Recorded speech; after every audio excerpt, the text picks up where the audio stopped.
All right, everybody, welcome back. We're going to start magnetism today.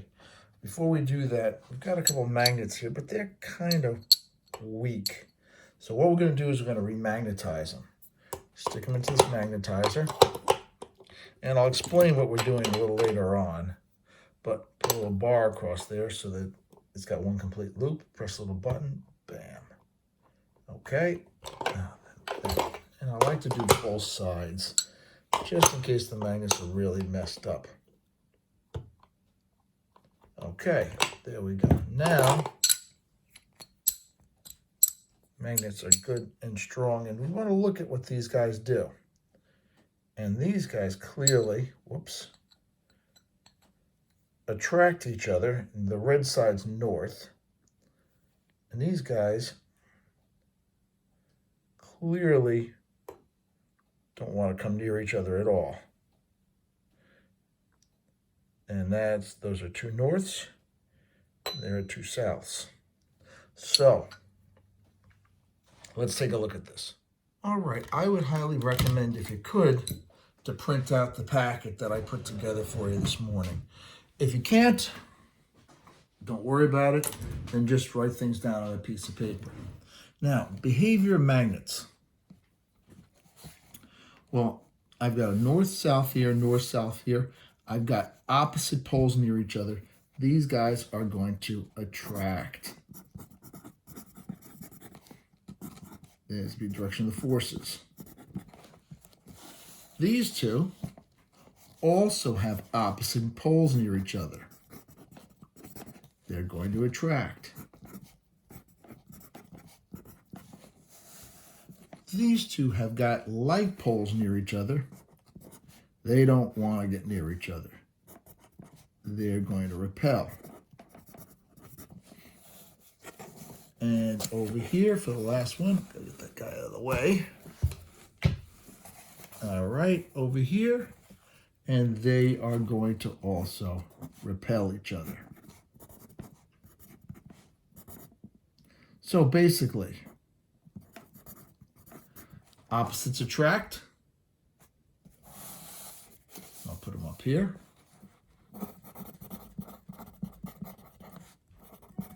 Opposites attract, and like poles repel.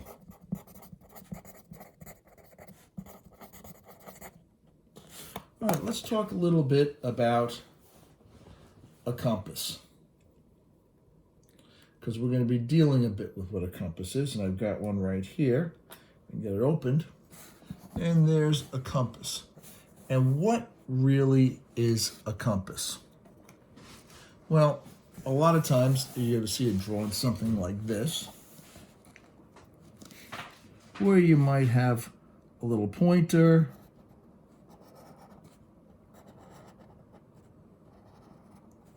you might get a north and south there. Well, what really is a compass? It's a small magnet on a needle bearing.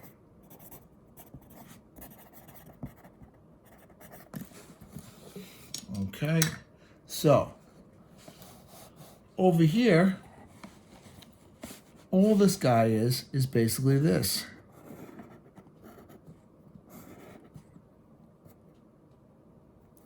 South pole there, North pole there. It's a little bar magnet on a needle bearing. You're going to see me draw this an awful lot like this,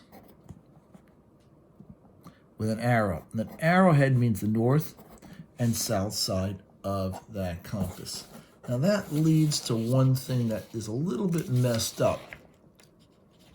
Okay, but before we get to that, and I'm going to add it as an aside up here, what cannot exist? And that is a monopole magnet. Oops.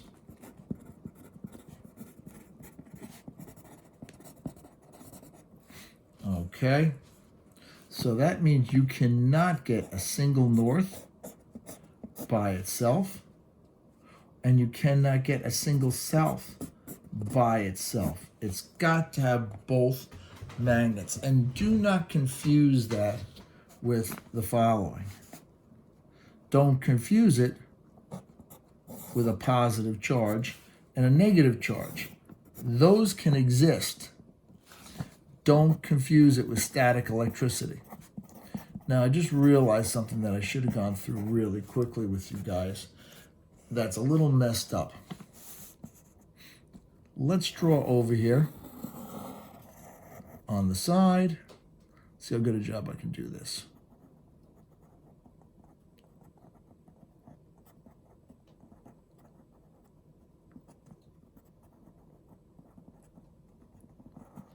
Hopefully it looks reasonable to you guys. And yeah, it's supposed to be the Earth. Here's what's messed up. If I take a compass here and I hold that compass, let's just put this compass right here in this Pacific Ocean. That compass is going to point straight up and down with the North Pole and the South Pole. But we happen to know that that's simply a magnet pointing up in that direction. That means that even though this is my geographic north, and there is my geographic south, magnetically, they're actually switched. It's not dead on. It's really like in northern Canada up here someplace. You get a magnetic South Pole.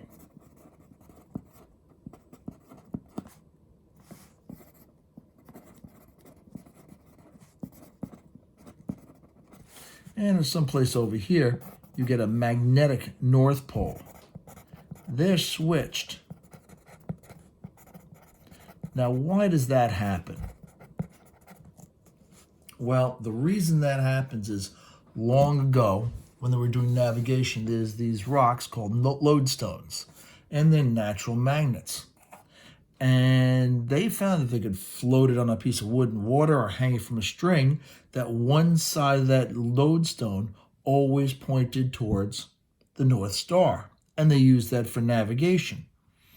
Well, they didn't know enough to realize that that north side of the magnet was actually attracted to a south magnetic pole that was on the top of the Earth, or on the North Pole. All they knew was that side of the magnet always pointed towards the north. They called it north. They didn't realize it was being attracted to the opposite pole. They didn't understand enough about that. Okay, now let's talk about magnetic fields. Magnetic fields,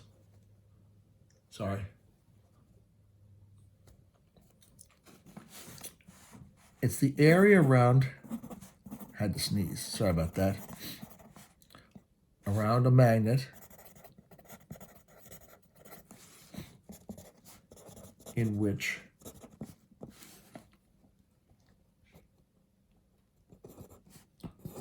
a compass needle experiences a force.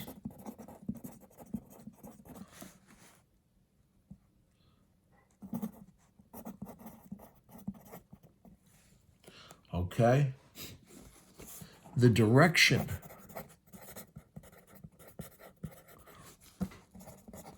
of a magnetic field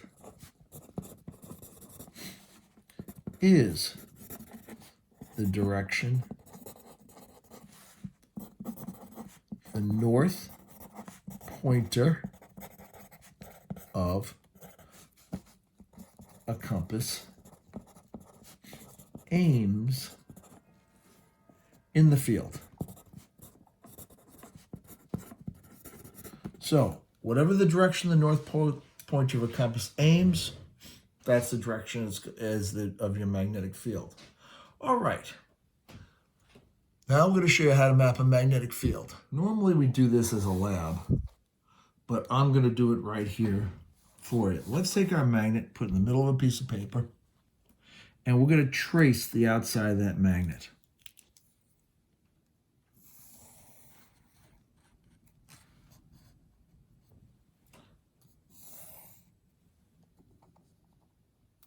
There we go. Trace the outside of the magnet. We are good, I think. And I'm I'm going to label this guy north here, south here. You saw me remagnetize this thing, and we'll get down to that a little bit later. Okay, now I'm going to place my magnet back, and I'm going to take a small little compass.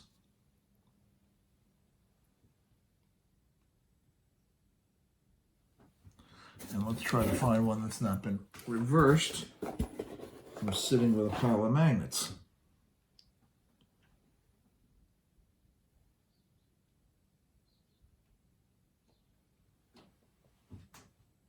That one's no good.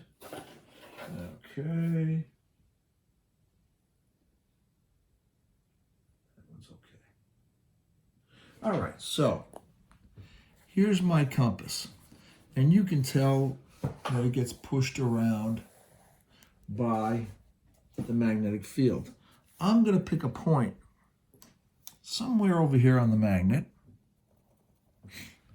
And I'm going to take that compass and I'm going to put it so that one side of that needle aims right at that point, just like that. And now I'm going to put a point on the other side. And we're going to continue that.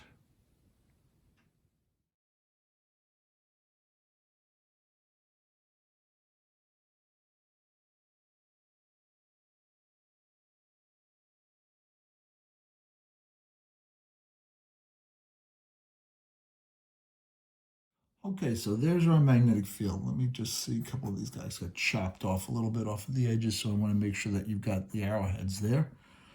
All right, let's take a look at what these guys are all doing. First of all, this is always the direction that a little compass pointed. So if I put the compass right here, there's my compass. There would be my North Pole, there would be my South Pole. Okay, now the magnetic fields are definitely going away from the north, heading in towards the south. But the magnetic fields don't end right there. When they hit the magnet, they actually continue through the magnet.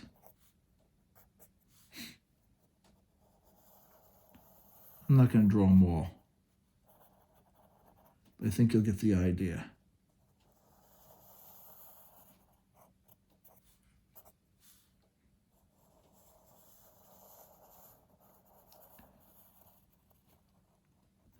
Now these two guys up on that upper edge, they actually will wind up continuing all the way out into space, come back around and come back in. And I'll put that last one here. So anywhere that I've got one of these lines, I would have known that I had a magnet or a little compass sitting there, and there would be the direction that the compass is going to be pointing. So there are a few rules for magnetic field lines. And what are those rules? Well, first of all, they're going to go north to south, external of the magnet.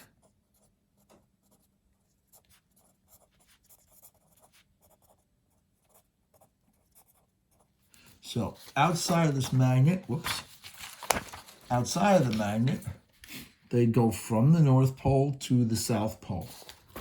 However, inside, they go from south to north. South to north, internal of the magnet. You might have noticed that these field lines never, ever cross.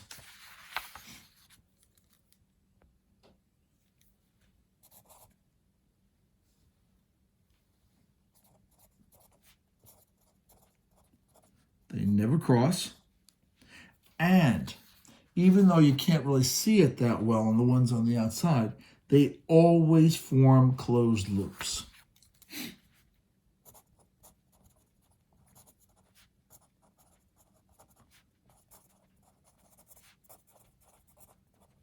Now, I'm not going to try to redo all these for for the multiple magnets here. I'm just going to show you in general what they should look like. If you've got a north and south next to each other, you're going to get a magnetic field that's going to look like this. It's going to go from the north to the south.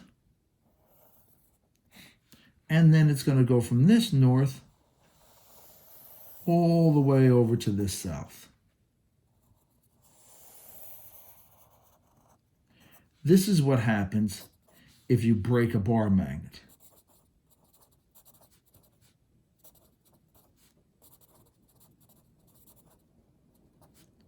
You get two new magnets. Because remember, that magnetic field was going right through here. That was going right from the south to the north internally of the magnet. And when you break it, well, there's the magnetic field lines that were there just before. Now, if we had two like poles, it's going to do this. It's going to come out from the north and be bowed out, but it tends to get crushed on the south side. Same thing over here. Let me zoom in a little bit. All right, up a little bit. Like this. Gets bowed out a little on that side. And the same thing here. Comes around. Gets bowed out on that side. Now, what about a horseshoe magnet? All a horseshoe magnet is a bent bar magnet.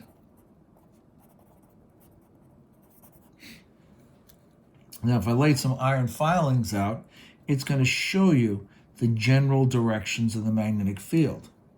So, if it's a bar magnet and it's based upon the direction that a compass will point, well, that means it's going to go from the north to the south. I'll get field lines here, straight across, going from the north to the south, north to the south, north to the south. Yeah, there's some odd ones off the end here, but that's really what you're interested in, are those field lines right there. Okay, let's flip the page over.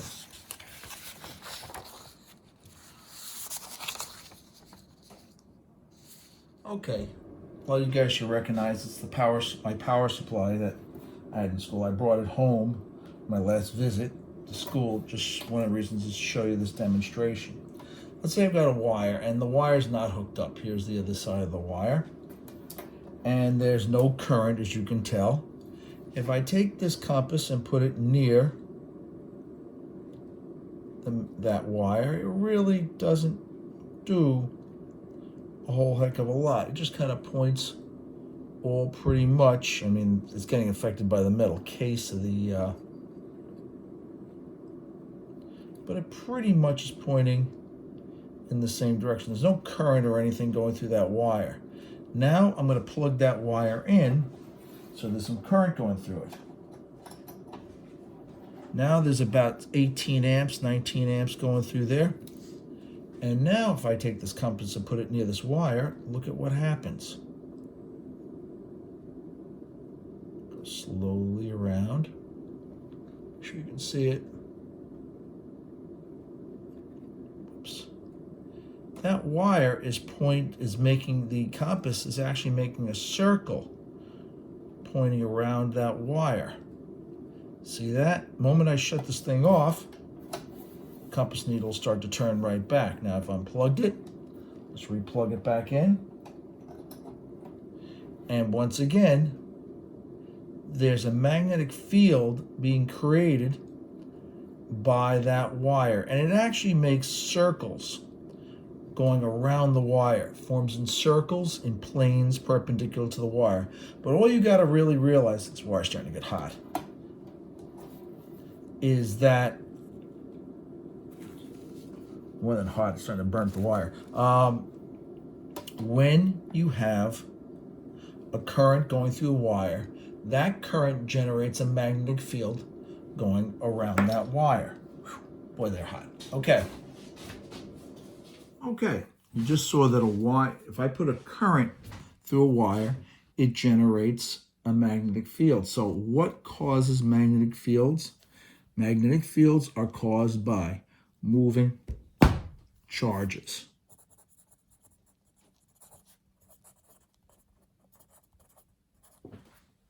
Okay? Now, in a wire, it's the current going through a wire.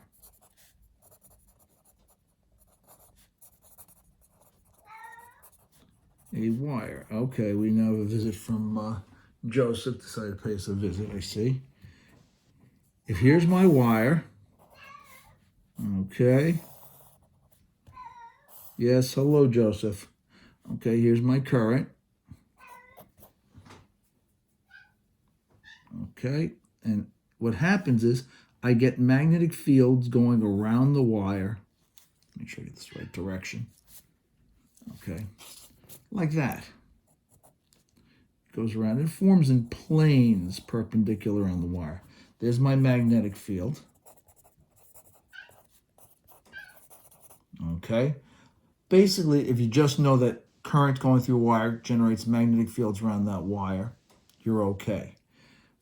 To be honest with you, I'll give you the, if here's my compass on the top, that compass is actually going to point out of the page. And if I put a compass down here down below, that's going to point into the page. Okay? In a permanent magnet, it's caused by the electrons moving around the nucleus.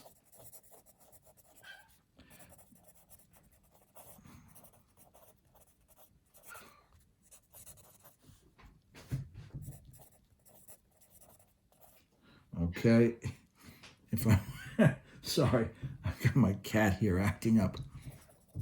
All right, if here's my nucleus and the electrons are whirring around that nucleus, that's going to create a magnetic field.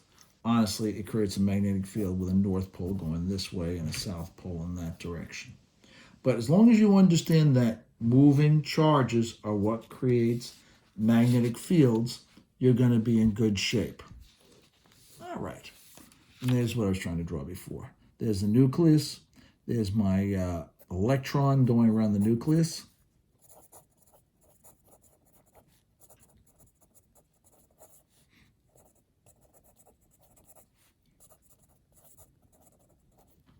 And it creates a magnet.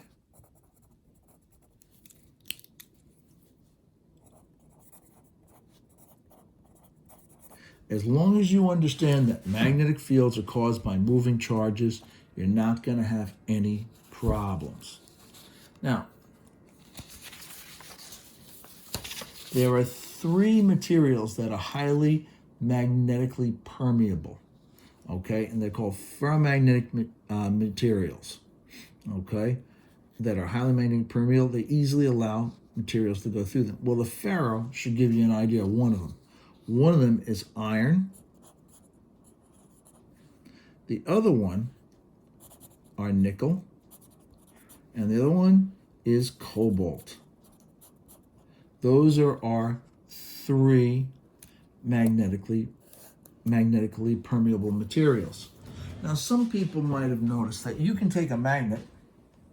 Let's say I've got a tray here, all these paper clips, and let's get the big ones out of the way. They might be a little bit more problematic. But I could take a bar magnet, pick up one magnet,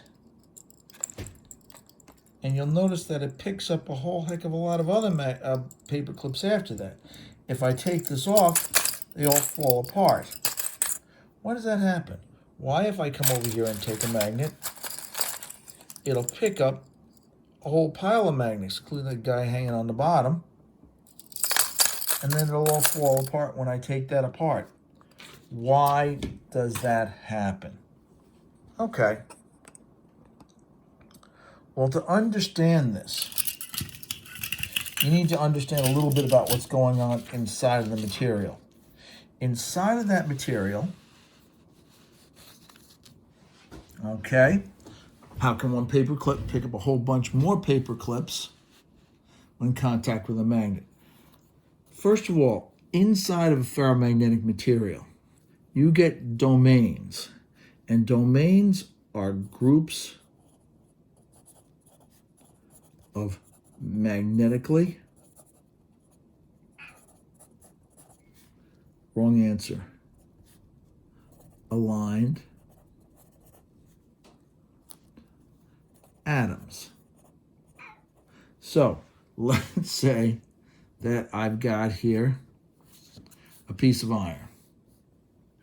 And this iron is not a magnet.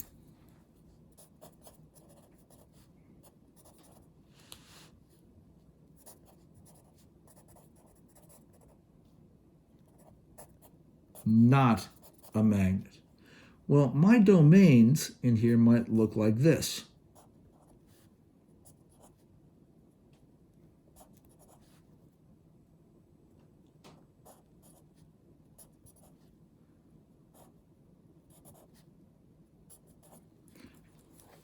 These are all our domains. And they are scrambled. They are not pointing in one direction. However, if I take that same material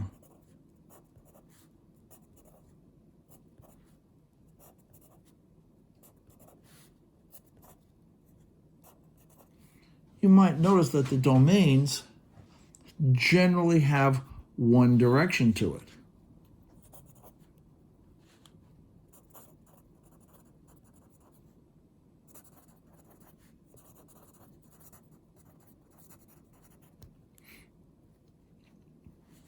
They're generally pointing here. And the domains, I should mention, just like before, north, south, north, south, north, south. These generally point in one direction, and this becomes a magnet. Now, what about if we take that magnet, like we had before, flip the page over. Let's say I've got this magnet here. Let me zoom out a little bit. That's as far as I can go. And I've got a north-south. There's my domains in general. North-south. And I've got a piece of iron that's not a magnet.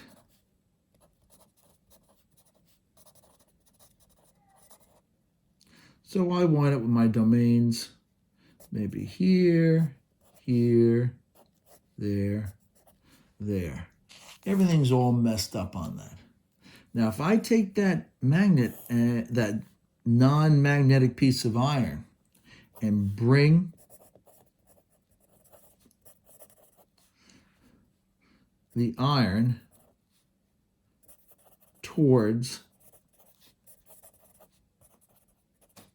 the magnet, and here we go. Here's my magnet, same one we had before. Here's my north pole, there's my south pole right there. What that's going to do is it's going to force the domains to align.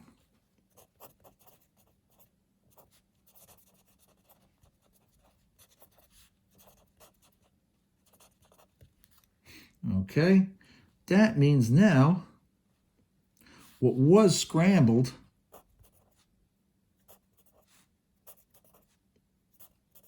becomes the north and south side of a magnet, and they attract each other.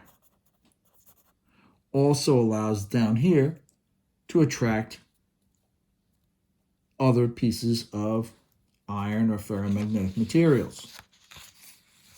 Okay.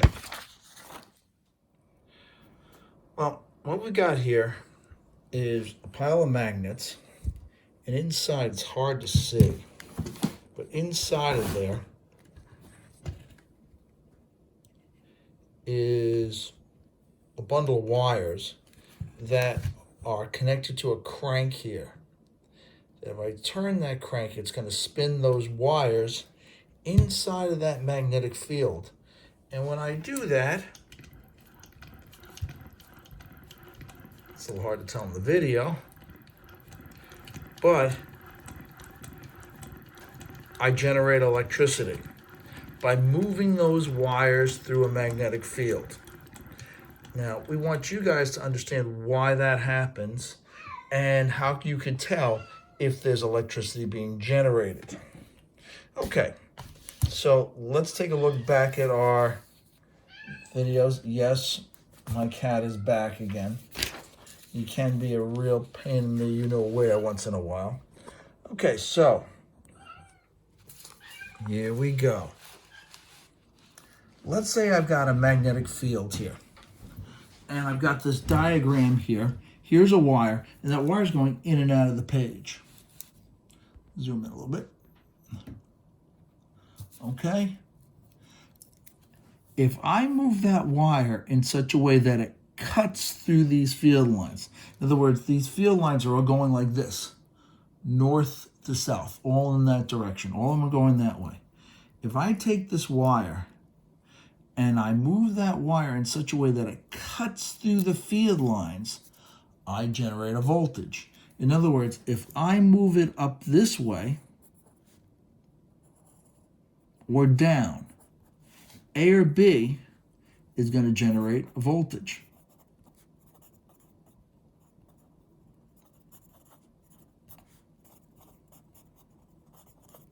Cutting through the field lines. If I moved it in the direction of C or D, that's like this. Here's the field lines, and I'm going the wrong way, but if I move it like that, I'm not cutting through the field lines. So C and D, it does not cut the field lines.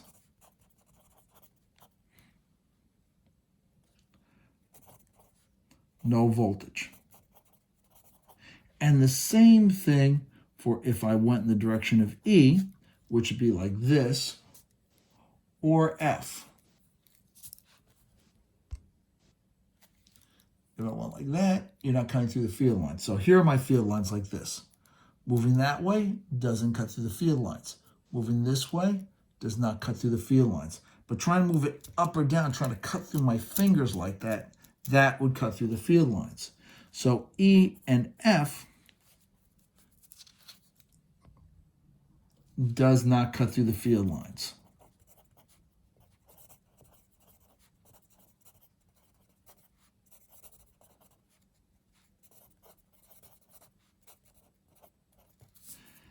Same thing with the diagram that we drew down below.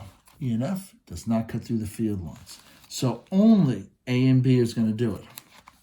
In the case of this diagram down here, if I take this wire and carry it through the velocity in that direction, here are my field lines, it's going to cut through the field lines.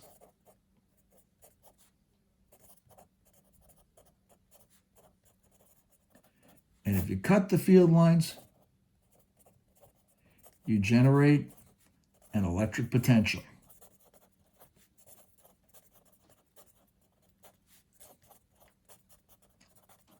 You get a voltage there. And if you generate a voltage over there, well, that means if you make a full circuit out of it, you're going to wind up getting electrical current out of it. Same thing here. Last diagram. Here are my field lines. If I move that wire in such a way that it cuts through the field lines, I'm going to generate a voltage. Are we good, everybody? That's pretty much all of magnetism. All right, I hope it made sense for everybody. I know this is going to go up a little late because I had some technical difficulties with my meters that I'm trying to get to work and they didn't. All right, I'll talk to you later. Hope everybody's doing well and everybody's happy. I know we're into week 4 of being in the lockdown, so hopefully we're starting to get a little used to it at this point. Take care of yourself. Be well. Hope your families are all good. And I'll talk to you guys later. Bye-bye.